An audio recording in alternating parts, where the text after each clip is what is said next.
Well, good morning and welcome to Spindletop Unitarian Universalist Church. I'm Greg Fries and I'll be serving as your worship associate this morning. We're a lay-led congregation with different members of the congregation serving as worship associate and sermon reader each week. Our worship is planned around a monthly theme. This month, while it's March 3rd, we're going to finish up our topic from last month, which is the justice and the miracle of justice. So we're particularly pleased to welcome guests this morning. If you are here with us for the first time, we hope you find something in our service that lifts your mind and spirit.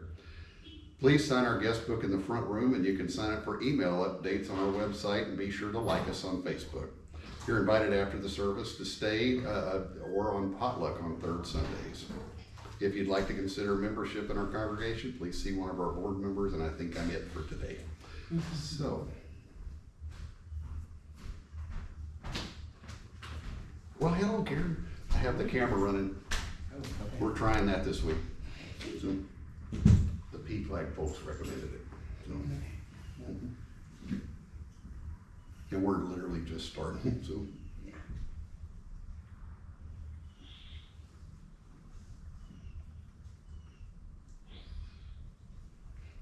Okay.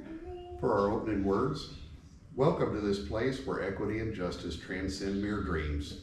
For they are the air we breathe. Enter this sanctuary, all who yearn for respite from a world rife with scarcity and inequality, rife with the relentless shackles of privilege and bias. Come, embrace this space, be embraced by this place, this refuge where scarcity and disparity dissolve into we together crafting a place where the breath of life is equity and justice, cherished, manifested, and sustained. In our chalice lighting today, from the Reverend Scott Taylor. May this flame cast its light toward better days, reminding us that the future is not simply a place we're going, but a place we're creating. The path of new possibilities will not be found but made. The justice we long for does not sit at the end of an inevitable arc. It lies in the bending, and that is ours to do. A new world is waiting to be built, friends. May our time together light the way.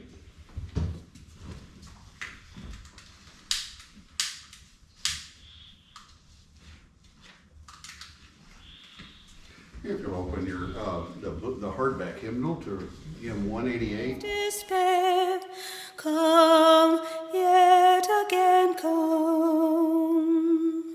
Come, come, whoever you are, wanderer, worshipper, lover of leaving. Ours is no caravan of despair. Ours is no caravan of despair. Ours is no caravan of despair. Ours is no caravan of despair.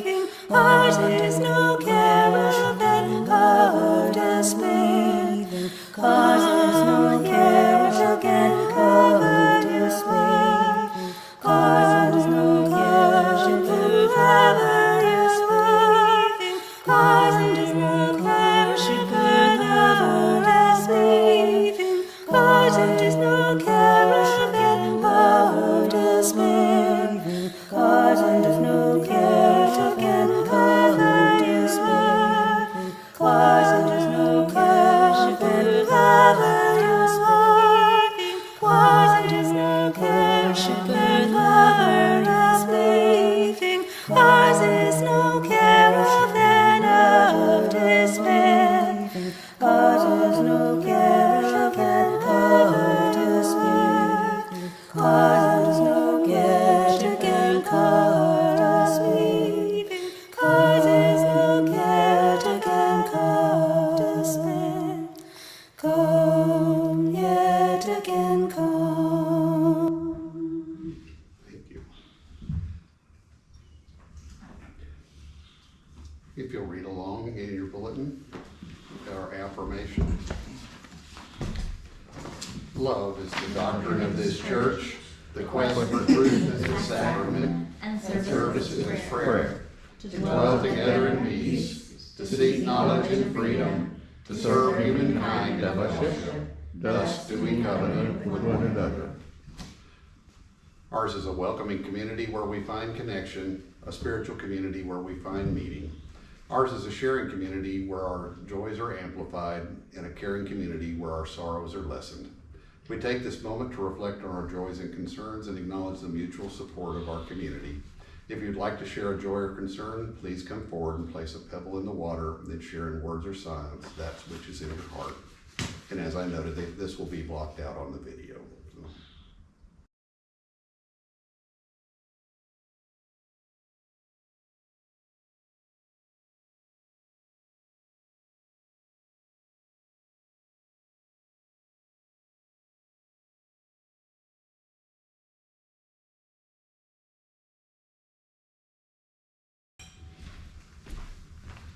If you'll read along with me in your bulletin. May the joys and concerns spoken here this morning, And those which remain unspoken, not only to those who hold them close. May all these joys and concerns be enfolded in the warmth of this community, and may that warmth extend in sympathy and compassion to all who are hurting in our wider world. Our first reading this morning comes from the Reverend Tim Kutzmark, and this was just from a couple weeks ago. There are two different complementary ways to think about love. The first way stands in stark contrast to the way many people have been acting lately, especially some in the political arena. I won't say who, we don't have to. This comes from the Christian scriptures. Love is patient. Love is never envious or boastful or conceited, does not act rudely or selfishly, is not angered, does not count up offenses, takes no pleasure in injustice, but rejoices in the truth. Love includes all things, has faith in all things, has hopes for all things, endures for all things, and love never ends. The other description of love I'd like to share comes from the Unitarian Universalist minister, Reverend Julie Taymor Taylor, who writes, "Love looks different in the face of injustice. It is then that love is resistant, love is defiant, it is not backing down, it is staying in the streets. Love is holding each other and ourselves accountable. Love is challenging because none of us are free until all of us are free. Love is protest, and protest is love. This is not passive love. This is tough and justice-seeking love." And if you'll read along in your bulletin, we'll sing our offertory song. Let there be an offering to sustain and strengthen this place, which is sacred to so many of us, a community of memory and hope, for we are now keepers of the dream. An offering will now be gratefully received for the work of this church. From you I receive, to you I give, together we share, and from this we live. From you I receive, to you I give, together we share, and from this we live. Our second reading is entitled The Blue Triangle by Martha Kirby Capo. I didn't look. Like you, I didn't look. I turned my head. I averted my eyes, I plugged my ears, and I stilled my tongue, believing that if I waited, someone else would see, someone else would hear, someone else would speak, because it all happened to someone else. I never understood I could be that someone else today, because I didn't look like you. And that came from our Unitarian, from the Unitarian main site, and I like that one.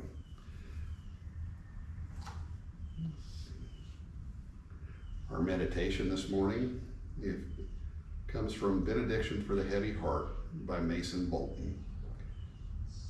If you'll just take a few moments with me. Breathe for yourself, breathe for each other. Let us breathe in when others cannot. When we can do nothing else, let us stretch ourselves open to embrace our friends, extend our bodies outward to anyone willing to meet us, and even those we think who may not be willing. Let us hold each other for this moment, for this blink of human existence. And we'll just have a moment of silence.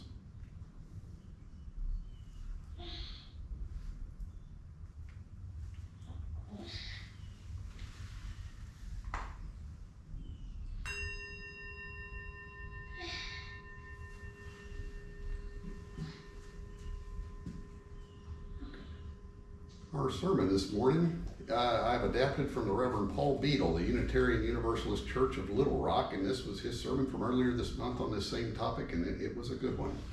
So we'll go ahead with Reverend Beadle's sermon. Under the burden of solitude, under the burden of dissatisfaction, the weight we carry is love. As I read this line, I think to me that it sounds a lot like St. Augustine's Confessions.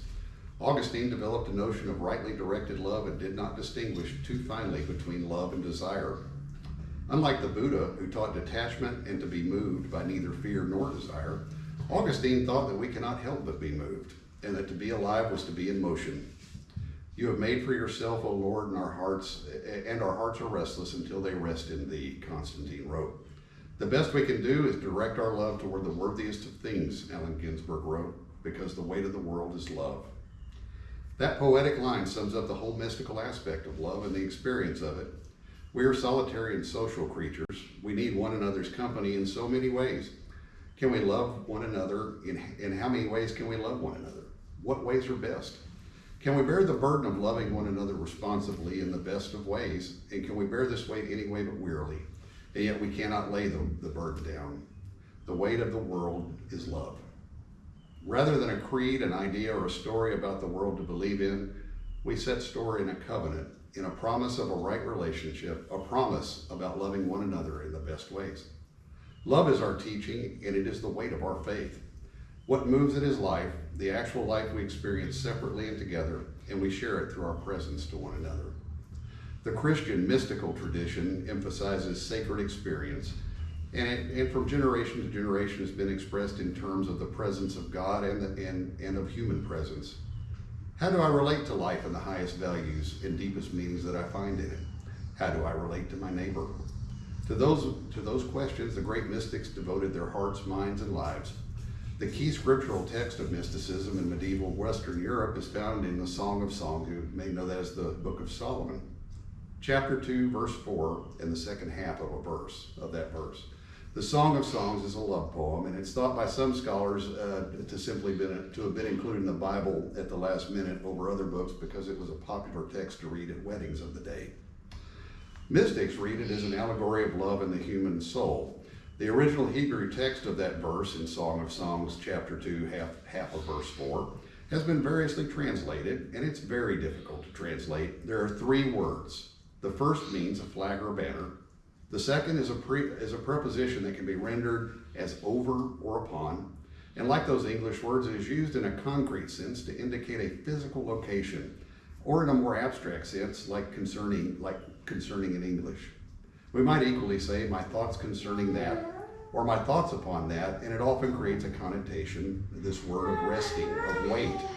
The third word is invariably used in the Hebrew scriptures to mean human love toward a human object, such as the love of a neighbor. But now it gets a little bit more complicated. Hebrew is a language that stuffs its parts of speech into words that are on the page. You have to kind of tease them out. Embedded in the first word, the one that means flag or banner, is the possessive pronoun his, so it's his flag. Embedded in the second word is the pronoun me, so it's over or concerning me. One translation actually says, his flag over me is love, which is just mystifying, not mystical. The New Revised Standard Translation says his intention towards me is love. Now, to restore the poetic image, we might say, his standard concerning me is love. Now, back in the 4th century, perhaps the most poetic moment of the whole Christian tradition was when Jerome translated this verse into the Latin Vulgate as Odit in catim. He set love in order in me. He set love in order in me. That is the translation Western Christian mysticism took and ran with.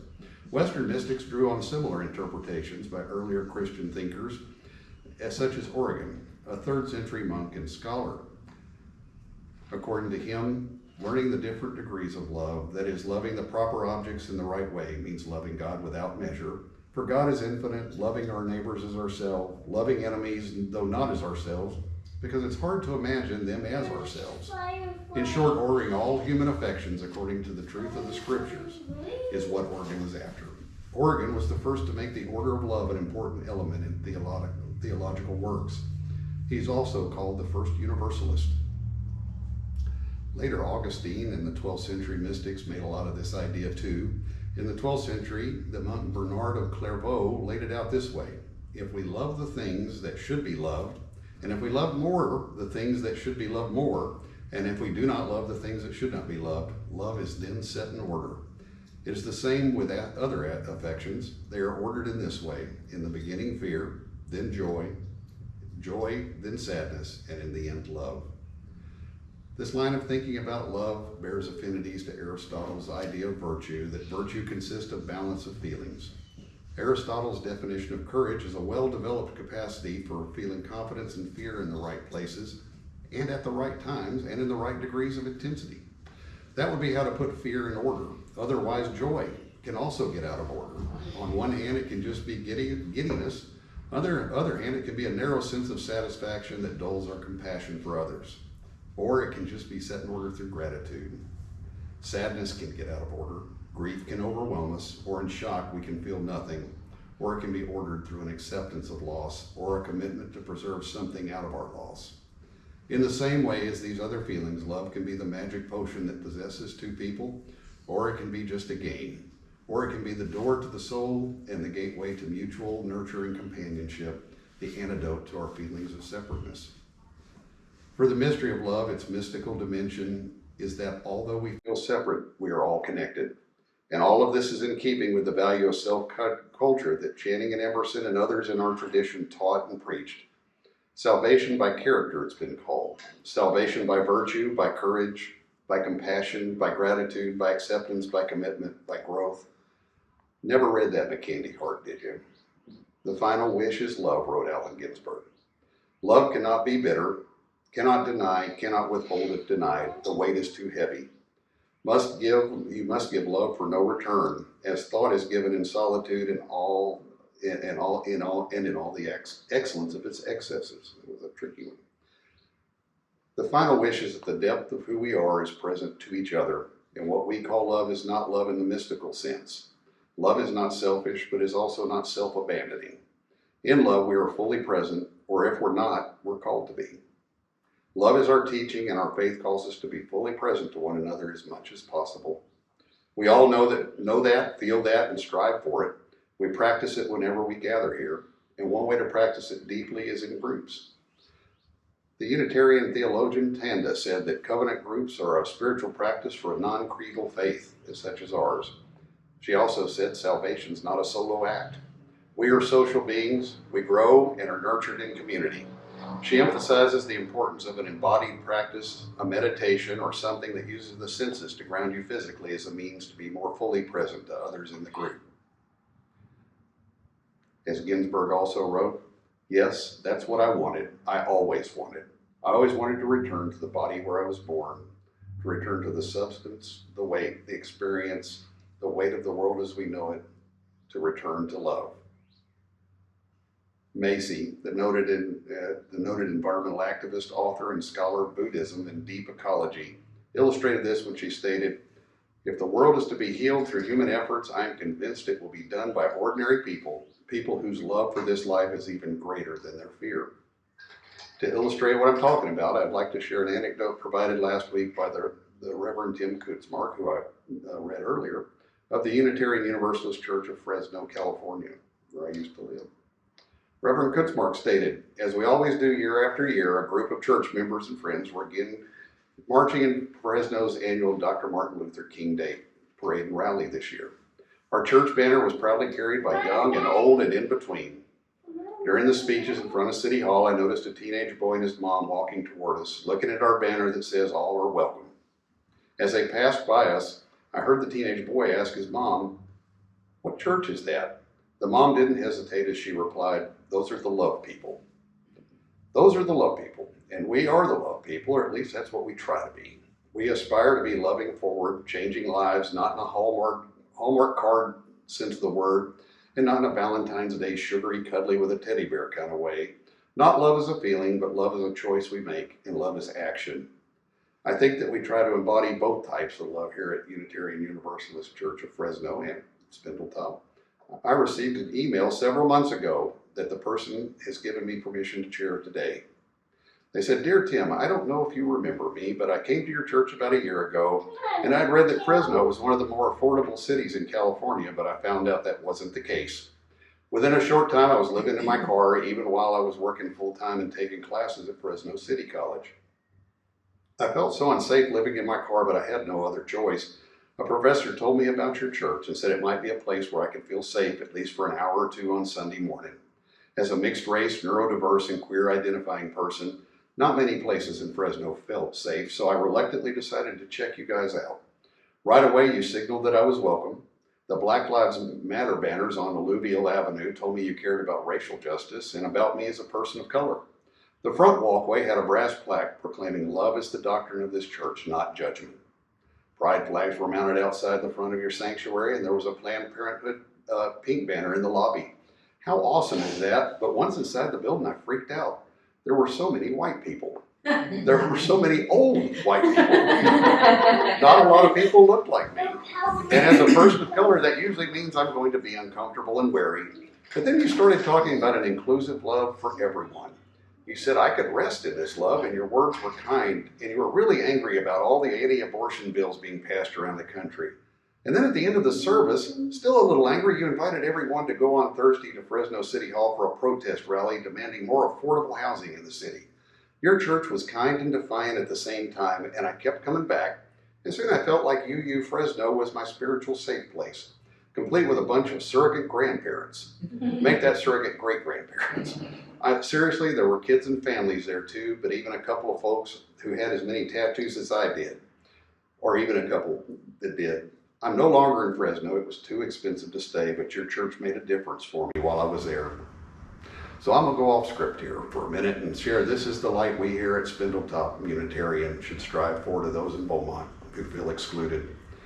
There's evangelical churches on every block of every city in Jefferson County that talk a good game about welcoming all into their doors, but unfortunately, they typically mean they'll welcome you as long as you look, act like them, or participate in the same social circles as them, or have the same political beliefs as them, or love like them.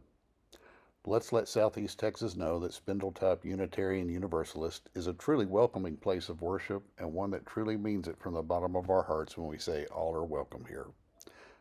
Regardless of how you look or act, regardless of your political beliefs, regardless of who you love, regardless of what you have or haven't done in your life, you are always welcome here. So may the ministry we share lead us to love one another in the best ways and to grow in our understanding of love.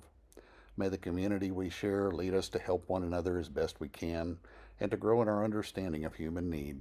May our work together be rich and full, guided by the teaching of this faith and by love. So may it be. Amen. We'll extinguish the chalice. We extinguish this flame, but not the light of truth, the warmth of community, or the fire of commitment. These we carry in our hearts until we are together again.